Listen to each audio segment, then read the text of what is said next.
So good evening, you kids. Been looking forward to seeing you again. Just had knee surgery 6 days ago, and it went pretty good. You know, spending a lot of time in a chair with my leg up with ice all over it, but not so bad. So let's start with our first question. I'm a 26-year-old woman, and I live with my partner, his 3 children from a previous relationship, who live with us full-time, the kids, and our 7-month-old son that we've had jointly. I recently been involved in the process of finding real love in my life and learning to understand how I can bring more love into my life and share that with those around me. I'm amazed at the difference that I could feel almost immediately when I simply started to look at things in a different way. That's the thing, kid. I mean, when you understand these principles, you feel differently. You see everybody differently. You feel toward them differently. You respond to them differently. It's really that dramatic. I was talking to a lady today. She and her husband are at their wits' end. Their marriage is over. They've been through multiple counselors. They're talking about divorce. The kids are unhappy. It's just terrible, which is pretty common. And she was investigating the possibility of doing a real love intervention where, for 3 days we went over these principles with the both of them. And she was like, we're tired, we've been to counselors for years, we've tried this and that, nothing's worked, we're not sure we have the energy to try something else. And I said, oh, honey, I'm not suggesting you try this for years before you figure out whether it works. You're going to see a difference in 3 days. No kidding. When we first see things differently, which is the cognitive or intellectual part of it, and then feel loved as we're telling the truth about ourselves. Oh my. We spend a lifetime practicing, but we'll see and feel a difference pretty much right off. So pretty fun, that true principles would be that effective as they are. You continued. I changed the way that I respond to our children and with him, and I can clearly see how that change has affected the whole feeling in our home, and they've noticed it as well. This has given me a real sense of hope for the first time in my life. Well, woohoo, I'm tickled for you. My request is for any advice that could be offered in dealing with one particular relationship in my life that I feel like I'm floundering with, the relationship with his ex-partner. Since we have the children full-time and she doesn't have a home of her own to take them to, she currently lives with her brother, she ends up spending a lot of time at our house, which is something that we've agreed upon. Well, there's one potential problem that makes itself obvious right off. You agreed to a lot of time, but what's a lot? When there's this sort of open-ended, you can come into our house anytime you want to, my gosh, it just gets to where it becomes burdensome, which is what it sounds like it's become to you. So it needs to be defined. It's unpredictable. We don't like unpredictability in our lives. It makes our already stressful lives that much harder. We do much less well with stress when we have no control over it. So it's better if you know exactly when it will occur and how often. So I would suggest, doesn't matter what you've agreed to before. If she says, well, but you said, I hear that all the time, but you said, who cares? Isn't that the entire purpose of gathering information so that we can make better decisions? Duh. And that's what you're doing. You're gathering more information right here. So to cause this unpredictable assault on your ability to love is just nuts. And so you say to this woman, first of all, you work it out with your partner, and you say, here is how many hours per week you can spend with the kids here at the house. And so we need to work out when those hours will be. And if she erupts with, well, but you're restricting the access to my children. Yeah, you are. Because unrestricted access is just completely unreasonable. So that she then has all the benefits of seeing them, but none of the responsibilities. She gets to come and play. Whereas you have to take care of them, teach them, all that stuff. And she just sort of drops in as, little kind of holiday visitor, which isn't really being a mother.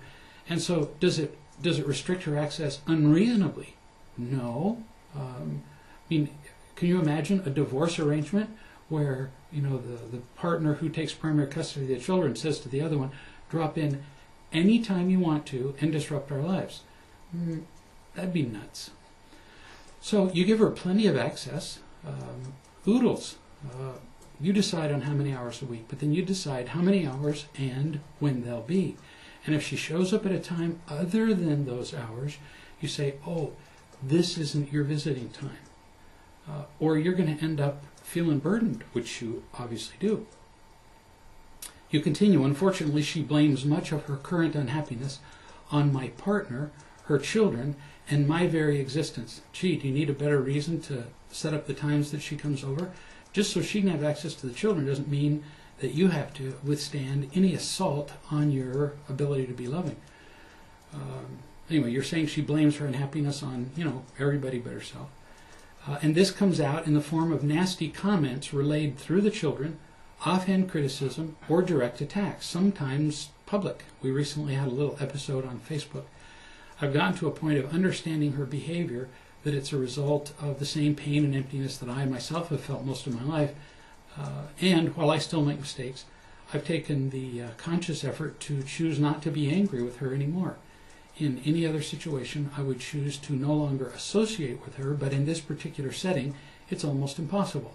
Well, you really have a delightful perspective on this kid. You don't need to be taught much about that. You see her, you see why she behaves as she does, but just because you see why she behaves as she does doesn't magically confer on you the ability to love her no matter what she chooses to do. So sure, you understand her, but you know that you don't just suddenly go from zero to loving. And so you have limitations. You are not able to unconditionally love her under all circumstances, and you get to take that into account. You don't have to burden yourself now with the responsibility of suddenly being perfect at loving her. That just doesn't make any sense. So what could you do? Do what we already talked about, which is limit her time. That doesn't mean limit it unreasonably. It just means makes it sensible. 2, she's not helpless just because she lives with her brother. So she can spend a fair bit of her time with the kids, and you need to put this in the agreement. So let me just make this up. Let's say that she is able to spend 20 hours a week with them. And she can sprinkle that around. You can make some on weeknights, you can make some during weekdays, make some on weekends, but let's say she gets 20 hours, which is, you know, quite a bit. And then you say, of the 20 hours, 6 of the hours have to be outside our home. So she can take them to McDonald's and play on the playground. She can take them to the park, whatever. But make it reasonable. So that instead of you making all the effort, making all the sacrifices, and her just, you know, sitting around like a guest, she has to actually participate in this. 3rd, she's making you responsible for the consequences of her decisions. If she's living with her brother, you can bet that that's a result of a lot of decisions that she has made. Not to study in school, not to prepare for a career. But now she makes you feel like you have to pay for it. You know, well, I'm living with my brother. I can't help it. Don't buy into that. Not for a second. You can help it, honey. And if she ever tries that line on you, you say, oh, well, no, this was your choice. You made 1,000 choices that led to your having to live with your brother. But now I'm not responsible for picking up the slack. And that's what she's making you do. And you're falling for it. Which is understandable because victims are so convincing. Oh, I just can't help it. And I want to be with my children. And so then we just go, oh, okay, sorry. So no, you want to be compassionate but not stupid. Last, you do not try to change her. You know, saying things to her like, you can't talk to me like that. It just won't work. But there has to be a price for the things that she does. So if she says, for example, you know, she says awful things to the kids, and then she expects to just leave and expects you to clean up the mess. Because from what it sounds like, she'll be in the household and say snotty little abrasive, angry things to the kids. She'll get them upset, and then she walks off. Then you have to clean it up. You have to pay for the consequences of her choices, which is wrong. When that happens, you tell her what you're going to do. You say, if you choose to come into the house and speak badly of us and then be ill and angry toward everybody and then walk off, when you leave, we will explain to the children that you are just being temporarily insane. That because of your emptiness and fear, you have chosen to take it out on everybody around you instead of learning how to be loving. And that's your choice. You tell her that's your choice to do, but we're going to explain to the children that there's a wiser course to take, and you'll be teaching the children how to take that course. So you're not attacking her, but you've got to quit covering for her, which is what you've been doing. She thinks she can just do any darn thing she wants to, and everybody else will clean it up. You continue. I would very much like to see this get better, but I'm having difficulty seeing what I can do to improve it. Hopefully you're seeing a little bit more now. As hard as I try, I'm finding myself getting angry again and again. See, this is killing you, kid. All this unrestricted visiting, you're going to stop that tomorrow. As hard as I try, I get angry. I hear her screaming at the kids and breaking promises that she's made to them as she essentially sweeps up a tornado of yelling, crying, hurt feelings, storms out the door, leaving me to clean up the mess. We talked about that. I feel some better boundaries need to be set, and though I know it's not for me to change someone else, I'm having a heck of a hard time seeing what more I can do here. And the children are suffering the consequences of our actions. So, remember we talked about this. You're cleaning up her mess, don't do that. And tell her that you're not going to. That if she wants to have her little fits, you will explain her behavior to the kids. Because see, if you don't, what you're teaching the kids is, by not saying anything, we all bought into that thing our mothers told us. If you can't say anything nice, don't say anything at all. And so we think, well, then I just shouldn't say anything. Well, no, it turns out that you can just simply speak the truth. You're not being unkind, but you explain to the children what she's doing. That when she makes promises and doesn't keep them, she's not being what we call responsible. And you explain what responsible would look like and encourage them to be more responsible in their lives. Rather than condemning her, you use it as a lesson. But if you don't do that, they're going to accept the lessons this woman teaches them with her behavior. And you will be doing your kids a grave disservice in the name of being nice. Is that really nice when you're hurting your kids? No, I don't think so. But boy, we get confused about this, don't we? This next viewer says, I have a question to ask. What is your take on a relationship in which a woman married a man, I love this, friend of a friend, feeling like she was doing what she was supposed to without feeling like she ever really loved the person? The man was attracted to and drawn to her, saying he loved her and that he would never find anyone that loved, and that she would never find anybody that loved her more. Oh, there's a line. Who could make such a promise? The promises we make when we're in love resemble insanity. She believed him and married him. We promise our partner we'll love him forever. We don't even know what love is and have never seen it, so that's kind of like impossible. While she regretted doing so, she stayed in the relationship for over 25 years, many times thinking of splitting up, hoping things and her feelings could be changed. By the time she realized it was actually a mistake, after 25 years, that's fairly slow. There were children at home, and she didn't want to disrupt the family and held on to the hopes of things, and thus her feelings changing. She's now approaching being an empty nester and is questioning whether to split up, and she has hopes of finding real love. Whew. All right, so obviously I don't know this, but let's just assume that the hypothetical woman was you. So, I really get this. We feel like we're stuck between two choices.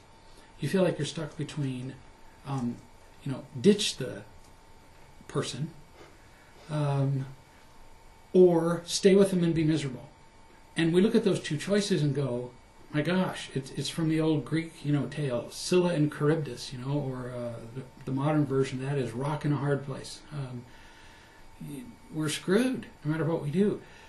Because of our past experience, we can't picture that there's a third choice. We can't. And so we keep going, oh man, but if I leave, it'll be terrible. If I stay, it'll be terrible. So it can only be terrible or terrible. Everybody's sitting around wringing their hands going, life is terrible.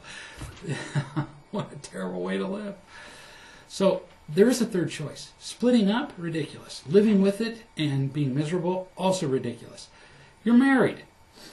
You have an opportunity here to practice the one most important thing in life with the person you're already with.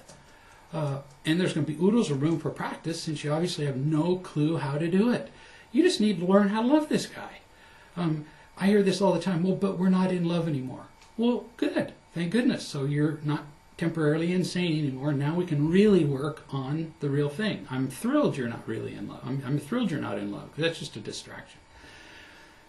So the third choice is that you can make a decision that you're going to learn to tell the truth about yourself to people who are capable of loving you, so you change. Then you take this change both in your behavior and in your words. If you only do it with your words, you just as well close your lips. It's not going to do any good.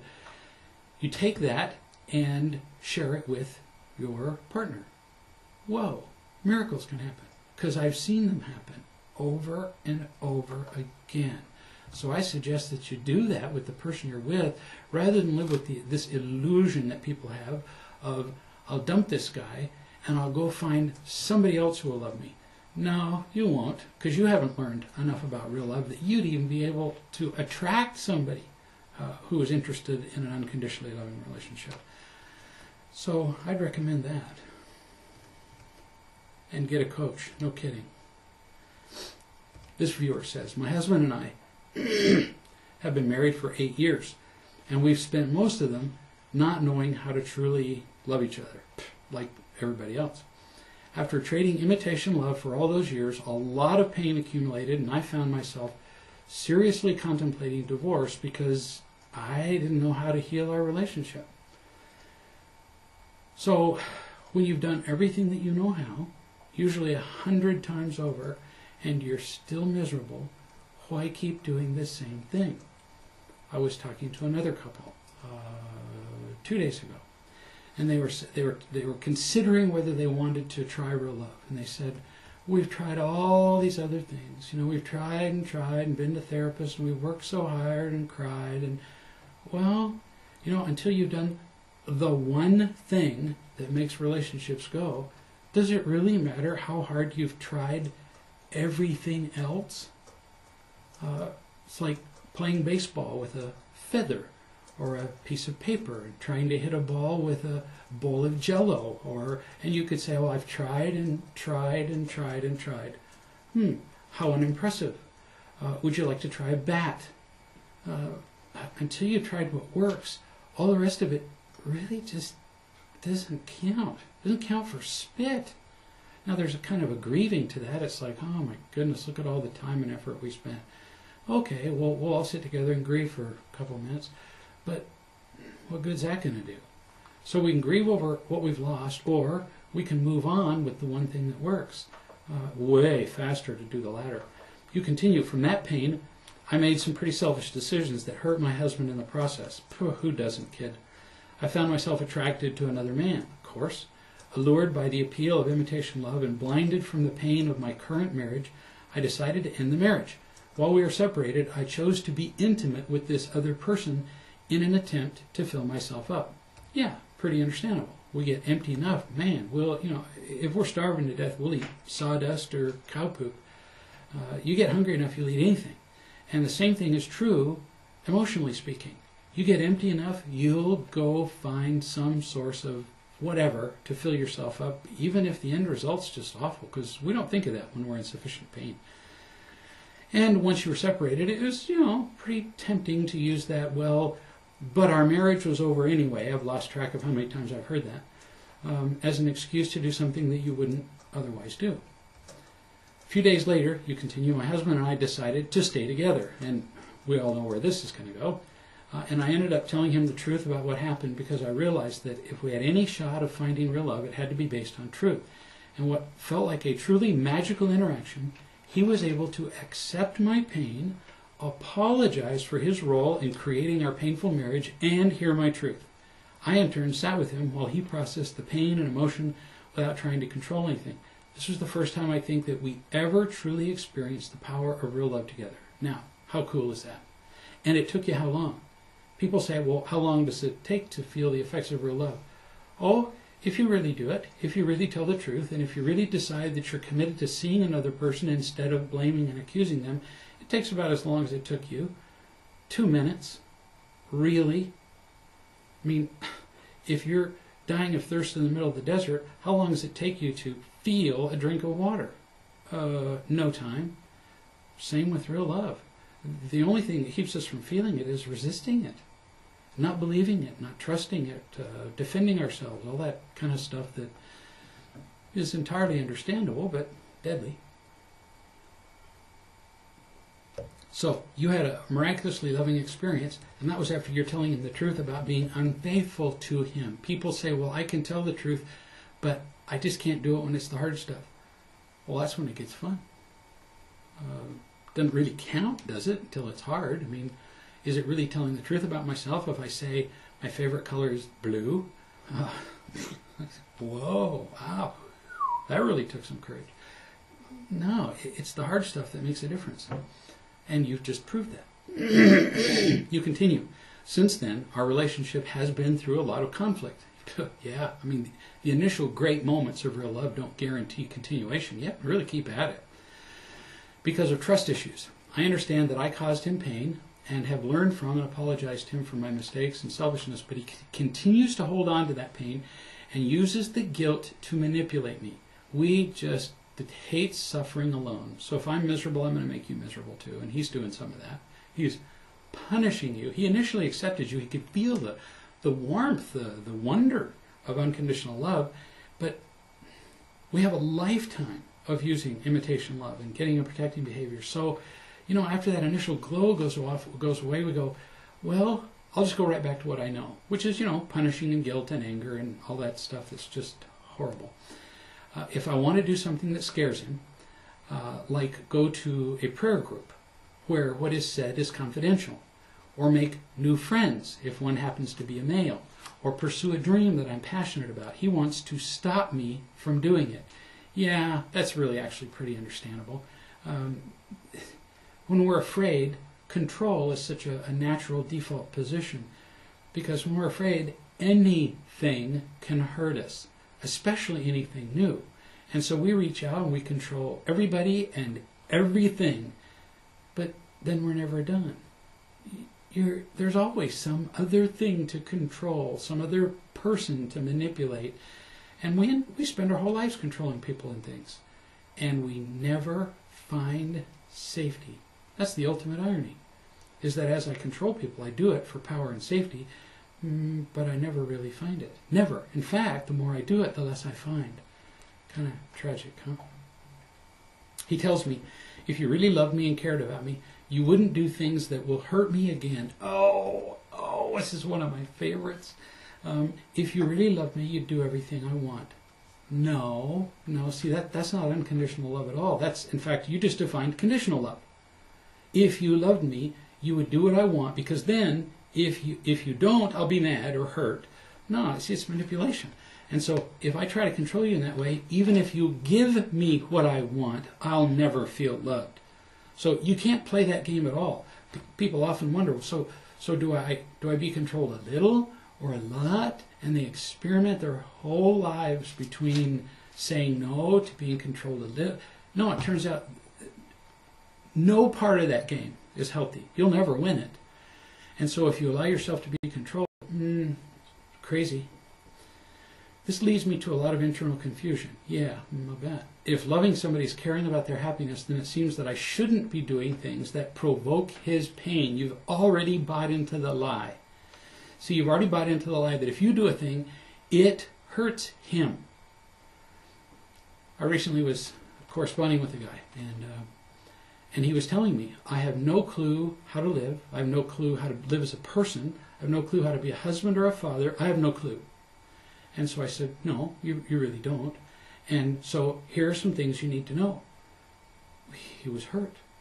How could you tell me I don't know what I'm doing? How could you possibly tell me that I'm being selfish or whatever it was? I don't remember the content. Well, didn't you just tell me you were clueless and lost and miserable? And say, please help me. In fact, one of the letters ended with, please help me. But it really goes like this. Please help me. No, not like that. Please help me. No, not that much. Hello? We have to be willing to admit we don't know what we're doing. And really accept the help of other people. And not buy into the lies that the entire world teaches. Your husband is telling you the lie that everybody tells, which is, if you do this, you hurt me. No. Oh, now I remember why I told the story of the guy. I was treading water there for a minute, actually. He was telling me that when I told him directly what he needed to do, that I was hurting his feelings. And I said, think about this for a minute. I've now spent several hours with you on the phone and corresponding with you. I haven't charged you anything for it. I've spent time that I really don't have. Why do you think I do that? Bored? Need to hurt somebody? Easier to tear the wings off flies, by far. Why do you think that is? Why don't you go back and reread the message that was so hurtful and consider reading it from the point of view that my entire interest was to help you? He wrote back and said, whoa, kill me. You weren't trying to hurt me. I feel loved now. Entirely our choice. So when your husband says, you hurt me, I'm telling you, it's not true. He chooses to be hurt. Now, in his defense, most of the time, he doesn't see the other choice. He only sees the I'm hurt choice. He doesn't see the other choice, which is, well, she's her own person. There's the law of choice. She gets to choose what she wants. She's learning. She's growing. She's going to make mistakes. Okay. My goal is to learn to love her as she is, as opposed to trying to control her by saying that I'm hurt. He doesn't see that choice. It exists, but he couldn't make it because he doesn't see it. So it's your job, or the job of other people who would work with him as a wise person, to help him see that, no, you're not hurting him. And you don't say it like, no, I'm not hurting you. No, you just calmly explain to him that his being hurt is a choice. But if he tries to control you with his being hurt, oh, nobody could ever be happy in that. You couldn't be. More importantly, he can't be. We can never be happy while we're controlling people because what we get from them can't be given unconditionally. He's ruining his own life, in addition to making yours, a bit harder. It doesn't seem right that I should avoid doing things just because they trigger his pain and fear. Now remember, we talked about that. They don't trigger his pain and fear. He lets them trigger his pain and fear. I know that my actions brought the pain. No. Again, no. Your actions don't bring the pain. That's his choice. He's hurt from a lifetime of not feeling loved, and this, maybe pushes him over that much, but that's questionable. But in the moment, I didn't do that action to hurt him. But he sees it, that I did it to hurt him, and I keep doing things to hurt him. I recognize this as a victim, but I have learned from early mistakes that it doesn't do any good to point the behavior out to someone when they're doing it. That's true. And so when he says, oh, you've hurt me, you say, you know what, let's talk about this some more at 3 o'clock. And then you bring it up as a subject. You say, you were saying that when I did this, it hurt you. Do you see that if you were in a loved and loving place, pretty much nothing I did would hurt you? And if you can't hear that from me, then I have a whole list of guys who have no vested interest in how you and I are doing, and they'd be happy to explain it to you. And if he says, well, no, blah, blah, well, then all he's telling you is he has no interest in changing his life. And that would be a useful piece of information, wouldn't it?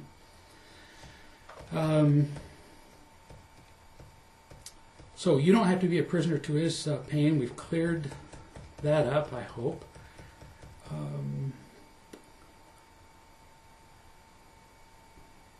Now, it's true that there are some things that you can do that would be intentionally hurtful. I mean, let's say, for example, I like to play the drums, and my partner likes to watch romantic movies. If she's watching a romantic movie and I come in at that time in the same room and play the drums, well, that's just stupid.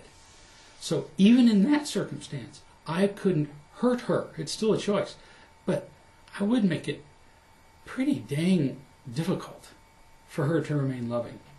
under circumstances like that. So sure, I wouldn't want to intentionally do things to inconvenience and hurt her.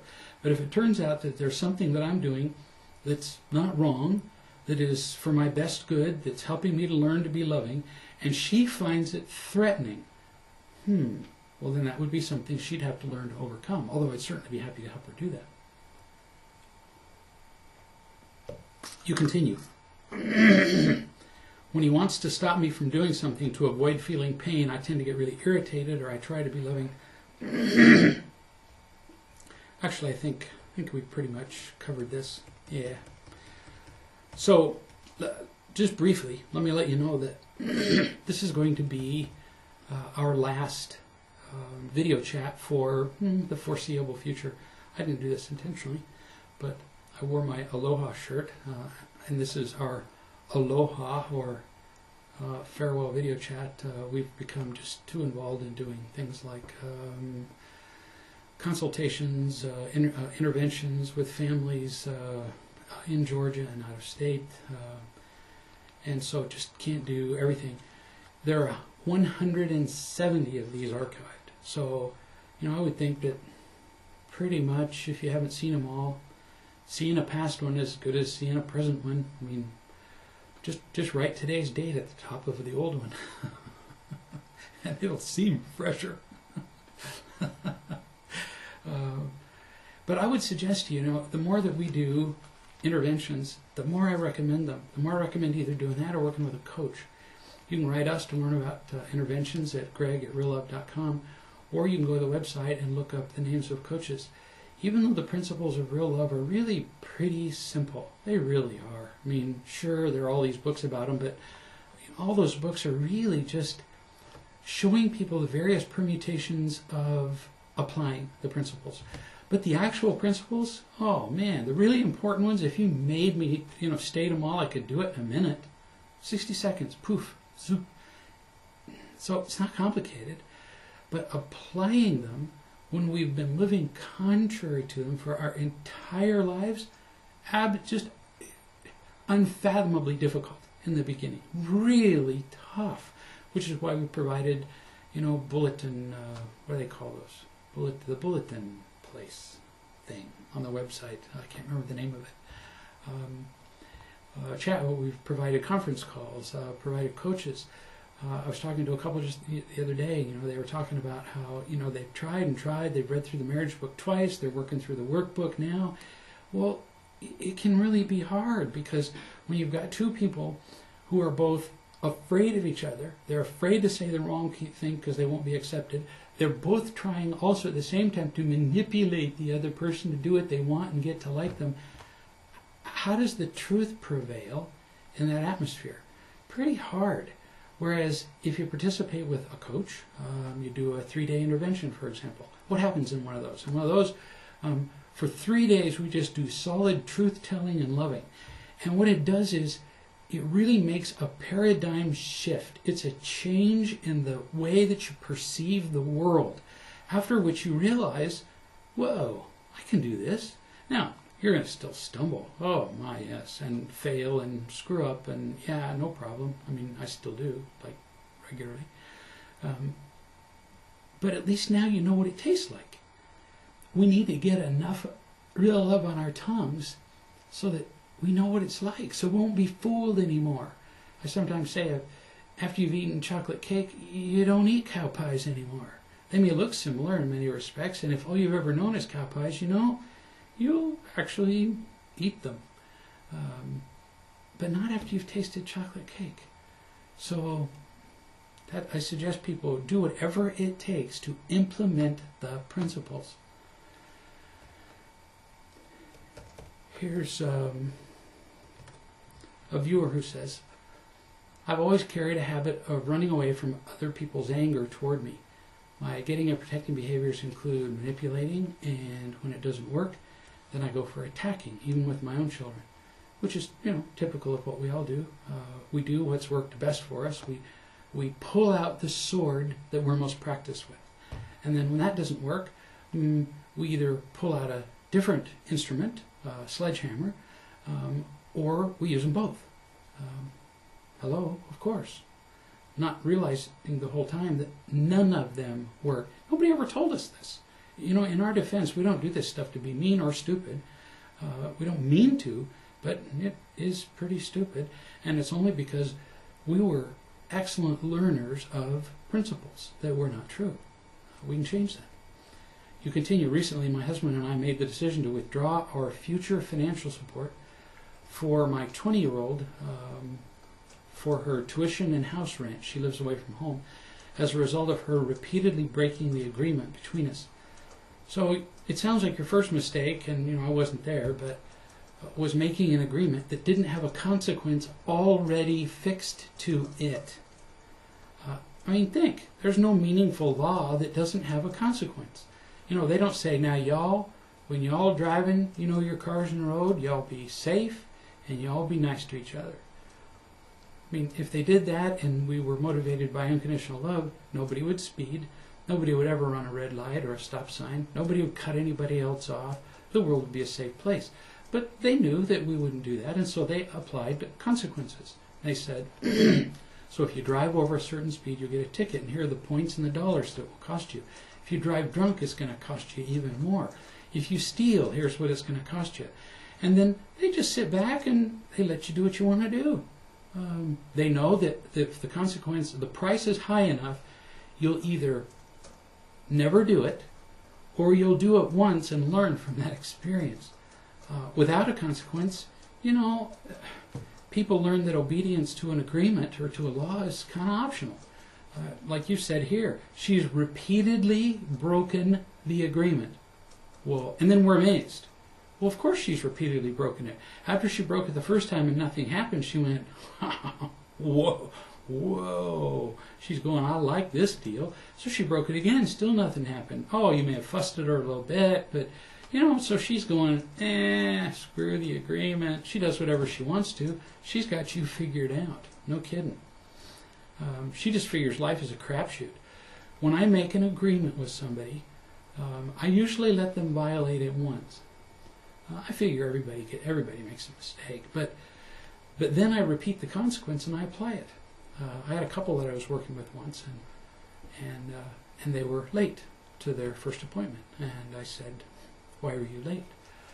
They said, "Oh, well, you know, the map, the blah blah blah." I said, "Well, you know, this is just me, but if I were going to a place that could change the rest of my life, I would camp out on the lawn the night before, and there isn't anything that would prevent me from being late." Now, how do I know that we can do that? Nobody's ever late for their Caribbean cruise, because everybody knows, it says it on the brochure when they send to you, the boat pulls away from the dock at 4. Let me repeat. The boat pulls away from the dock at 4, and if you're not on the boat, then the boat will be pulling away without you. And they ain't kidding.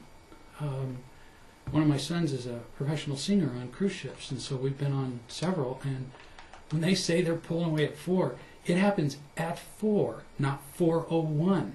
And people occasionally get left. I'll be. But pretty rarely, because everybody knows the captain ain't kidding, and he's not going to wait with 5,000 people while your Royal Highness pulls up in the royal carriage. And yet people think that in real life all the time. So I said, no, the real reason you were late was that you didn't care. Oh, no, okay, all right, we'll see. And so the next time it was a phone appointment. They were late. So I hung up after waiting 30 seconds or so. And they called back and said, we'd really like to meet with you. And I said, no, you really wouldn't. Oh, yes, we really would. I said, you're not listening to me. It wasn't like a debate. I'm telling you, you really don't care. I said, when you two have a relationship problem and I care about it more than you do so that I show up on time, something's wrong with this picture. And so the consequence of your being late is I won't talk to you because you don't care. And that's what you've shown. We have to do that with consequences or people never learn. One lady said to me, well, I just have a problem leaving on time for things. No, I said, you have an incredible selfishness problem. It's not a time thing. You have a watch. There's nothing that, as you get closer to leaving, there are no manacles that come out and grab you by the ankles and restrain you. This isn't unique to you. It's just plain selfishness. Oh no, people keep thinking I'm having a discussion. You're just being selfish. And when you see that, you begin to do something about it. So, back to your daughter. You said, I've talked to other real love people so I can be sure this is the right thing to do, but during the process I find myself exhausted trying to fix her and helping her to do what I want her to do again and again, using manipulation and attacking. It's like I'm not going to be okay if I have to give out consequences. In other words, I'm scared to death that I have to see her suffering through her consequences. And thus, my dear, you have become a prisoner to her. And here's the horrible part. You've made it impossible to be her mother. That's just tragic. It's almost like her mother had died. It's that sad. This is the primary reason that parents can't function. Now they say, I'm afraid of hurting my children, but it's actually it's more selfish than this. We're afraid of hurting our children, and then the kid won't like us. It's that selfish. Oh yeah, sure, a little part of it's, maybe 15% doesn't want to be in pain, but mostly it's about our own pain. Either way, the kid is screwed. I mean, the kid is doomed. We fail to understand what happens when we're not willing to let them suffer in the short term. So if every time my child suffers in the short term, I go, oh, let me put a Band-Aid on that, and I stop the pain, what I'm doing is guaranteeing that they'll suffer in the long term. It's not like kind of. No, I'm guaranteeing it because I'm teaching them that principles in law and agreements don't mean anything. Just go do whatever you want. So for the rest of their life, when they tell the whole rest of the world, up yours, I'm going to do what I want, how do you think that works out for them? How do you think it works out at work? How do you think it goes at school? How do you think it goes with their partner and their children? By stopping their short-term pain, destroy their lives. I hurt them. And that's what you're doing with your daughter. This isn't a neutral thing. It's not like, well, you can't help her. No, you're hurting her. Picture it. Each time you don't do something, when there's a violation of an agreement, you're stabbing her. More accurately, crippling her. Like cutting off a foot, and then the other foot, and then up to the knee, and you just make it progressively difficult for this kid to function in life. That's how big a deal this is that you're doing to this kid. It's not neutral. It's damaging. You said, I recognize that, and in your defense, you didn't know any different. It's not like I'm yelling at you, going, ooh, you're terrible. But I am making a point that you can't ignore this anymore. It's that harmful. You said, I recognize that my fear isn't coming from a loving place. Good for you. And I don't want to cave into my fear, but the more I think this way, the more I become afraid. Give me some suggestions. So remember what your job as a parent is. It's one word. It's love and teach. You can't skip the teaching. Why? Because it's essential to their happiness. Children, we're here to help our children be happy. And can our children be happy without learning true principles? No. Well, if we don't teach them the true principles, who is it that you think is going to do this job? Like I used to tell my kids, no, I don't have to teach you this, you're right. But if I don't, life will. And boy, life doesn't care about you. Life will beat you bloody before you get a lesson.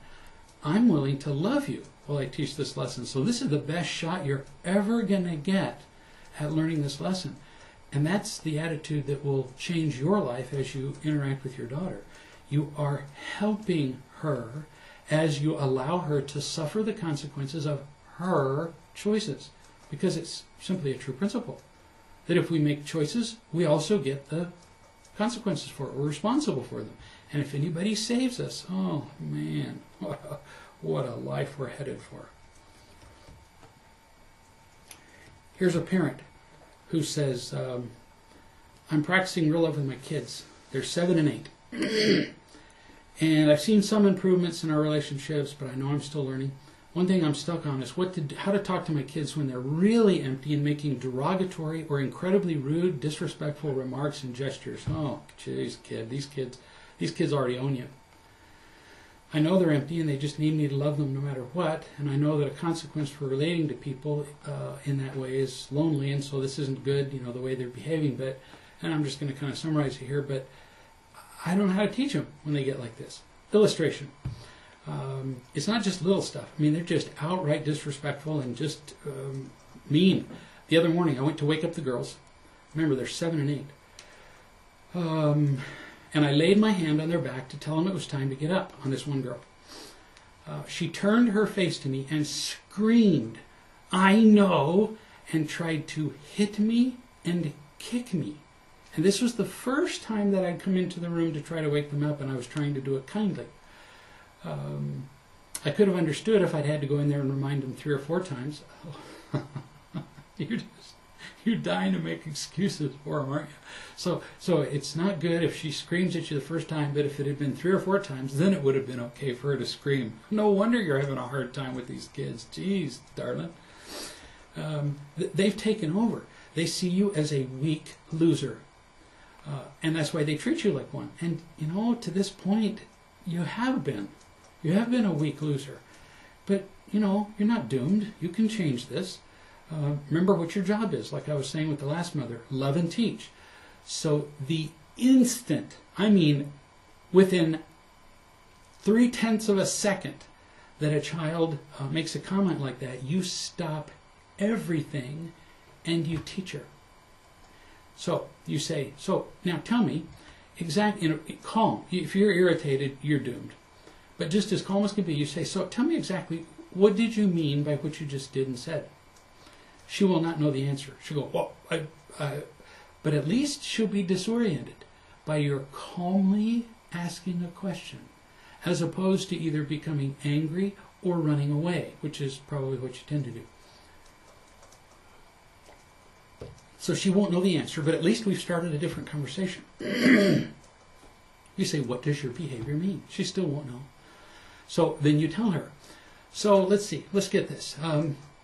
You're in bed, and it's time to get up in order for you to be ready before you go to school. Anybody having a hard time with that so far? So, do you want me to help you get up, or do you want to do this by yourself? Because you'll have a choice. I had come in to help you get up, but if you would prefer to do this on your own, you certainly can. What would you like to do? Well, then there are 2 ways the thing could go. Let's say she says, well, I want you to help me get up, because otherwise I couldn't. Great. Then you say, so you're asking for my help, and I'm coming in, and I am, out of the goodness of my heart, giving you what you want, which is to help you get up. So if you ask for something, and I'm helping you do something you want, which is to get to school on time, what would be the appropriate response for my giving you something you need? What would it be? Well, because that's what they do. When you pin them and they hate the answers, they blah, blah, blah. Say, so would the appropriate answer be to be snotty and scream, I know, and try to hit me? Would that be the appropriate response to somebody who's trying to help you? No, it wouldn't. And you keep going till she can begin to answer these questions. What would the appropriate response be? It would be, why, thank you, Mother, for going out of your way to help me get up in time for school. Now listen to me carefully. You keep having this conversation with her every single morning until she can answer like that. Why, thank you, Mother, because what will happen is, as you keep having these discussions with them, they don't like them. They hate being held accountable for their snotty behavior. At 8 years old, she's plenty old enough to get this. So you keep going. Notice you're not telling her to stop or do anything. You're just telling her what an appropriately grateful response would be for somebody doing you a favor. And you keep teaching the lesson every time until the kid eventually will go, and they nearly all will say, okay, now first it won't be, having done this a few times, forgive me, because I remember it. The first few times I'll go, thank you, Mother, for getting me up. That's fine. But you keep at it until not only are the words there, but the tone is there. What are you teaching her? You're teaching this kid one of the most powerful principles of life. To be responsible for her own choices, to be grateful for the help for other people. Are you kidding me?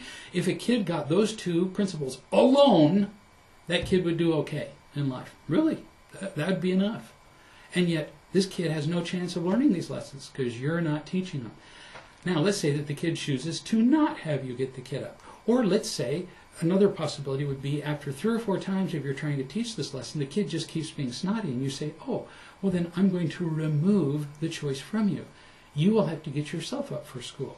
So I will not come and bother you anymore. And so the first day that you don't come and bother and she comes running, screaming into the room and says, I'm late for school. How am I going to get to school? You say, I don't know. I don't know. The bus is gone or whatever it is. And it's too late now, so I don't know what you're going to do. But, you know, you had an opportunity for me to help you get up and you chose not to do that. Now, I realize that there's sometimes homes where you can't just leave a kid at home, so there are other options. You could, for example, take the kid to work with you, and she can miss school. And then when the kid says, well, I'll need a note for school tomorrow, and you say, oh, because I loved this the first time one of my kids said, Dad, will you write me a note? I said, sure, I would love to. And I wrote on the note, I don't remember which kid it was. We'll make it up. Fred. I said, Fred was grossly irresponsible and disrespectful and chose to stay home instead of going to school today. And I signed it. And the kid said, I can't take this in. I said, I didn't tell you you had to. You just asked me to write a note. You have to keep teaching them responsibility. Or you may call a taxi and the kid has to pay for the taxi. Or there are just so many different ways of doing this. Taking the kid to school, the taxi, allowing the kid to be late and taking the kid to school and taking the kid to school late, but then having the kid pay a consequence. If you're up so late that you can't get yourself up on time for school the next day, then obviously you have too many distractions in your life. So we will, for the next week, eliminate television. Oh, well, no, that was the choice you made. You chose to not be able to get up, and so I'm just making it so it'll be easier for you. Now you won't be distracted. And if you want to keep fussing, we will just continue to remove distractions. And I've done this with parents over the phone from all over the country, and some parents have gone, as they would say in The Godfather, to the mattresses, literally. They've removed the kids' TV, computer, Wii, Xbox, furniture in their bedrooms, clothing from their closets, to the point where the kid was in the room with nothing but a sheet and pillow. And no, I know this will be a surprise to many of us, but that doesn't kill them. Those are actually the conditions under which most kids in the world actually live. And the kid will be fine, but then the kid gets the point that there's a consequence to my making stupid choices. What we teach our kids is this: if you make really stupid choices, I will pay the price. Oh my goodness. And thereby, we doom the kid. So, I don't know if there's time left. hang on, we do. We have time just for one last question. This is somebody who says, my daughter, we had a bunch of kid questions today for some reason. My daughter's in the 8th grade. Her teacher just called me and told me that he happened to know that my daughter went with a boy, same grade, to see a movie and asking me if I know about it. In fact, my daughter only told me that she went with her girlfriend without mentioning the boy.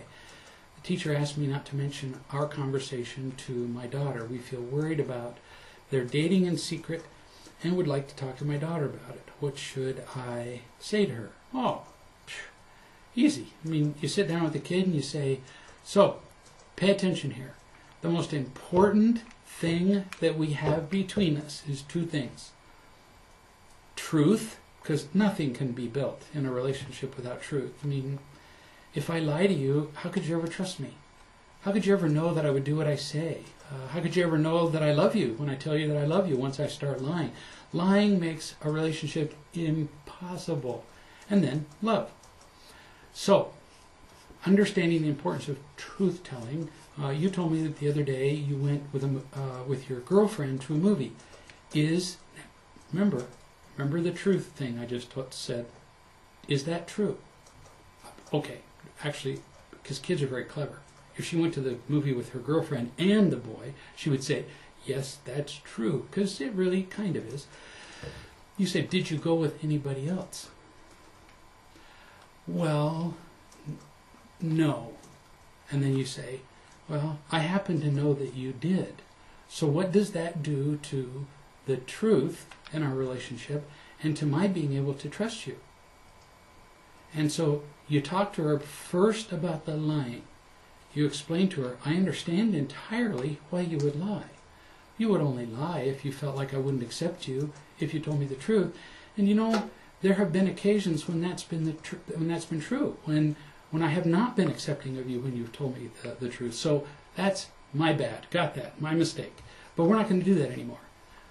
It's only going to work if you feel loved while you're telling the truth, even if it's something I don't especially want to hear. So, got the lying part. Now, tell me about the boy. Well, you know, his name is Fred. Why did you go to the movie with him? Well, the answers are always predictable at that age. I don't know. You say, well, it's entirely understandable. How do you feel when you're around him? How does he treat you? It's really exciting to have somebody like you. That's why you went to the movie with him. I mean, that's just utterly intoxicating to have another human being look at you and go, oh, I like being with you. I mean, we'd virtually kill for that feeling. So I get why you would go to a movie with a boy.